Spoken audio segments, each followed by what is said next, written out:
Jelang Idul Adha 1444 Hijriah, Dinas Ketahanan Pangan dan Peternakan Sumsel lakukan monitoring hewan kurban guna memastikan kesehatan hewan kurban di tengah masyarakat. Kalau dari ini kan kita nggak bisa melihat, kalau nggak itu katanya udah 2 tahun. Oke. Jelang Idul Adha 1444 Hijriah, Dinas Ketahanan Pangan dan Peternakan Sumsel lakukan monitoring hewan kurban di salah satu peternakan yang berada di kawasan Jalan Tanjung Barangan, Kecamatan Ilir Barat 1, Palembang pada Rabu pagi.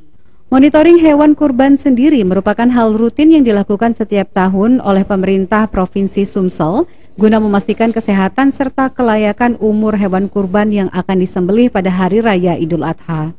Ruzwan Effendi, Kepala Dinas Peternakan Sumsel mengatakan, sapi yang terkena penyakit LSD, dagingnya masih dapat dikonsumsi. Dinas Peternakan juga memberikan bantuan vaksin guna mencegah penyakit pada hewan kurban.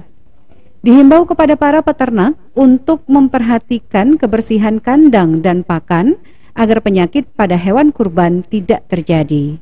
Alhamdulillah kita juga sudah memantau dari seluruh kandang yang ada, yang sudah kita pantau sampai sekarang. Alhamdulillah tidak ada penyakit yang mengkhawatirkan, tidak ada gejala, semuanya dalam keadaan sehat. Dan tentunya ini bekerja sama kita semua, kabupaten kota, kota Madia di sini, Palembang, provinsi, itu selalu melakukan monitoring dan pemantauan di lapangan. Terkait penyakit LSD yang cacat pada sapi seperti apa? Kalau LSD itu jelas terlihat dari kulitnya, dan sebenarnya itu juga tidak ada masalah.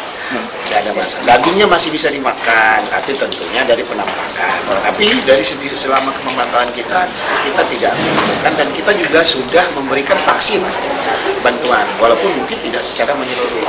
Kita berharap itu tidak ada. Lutfi, PAL TV.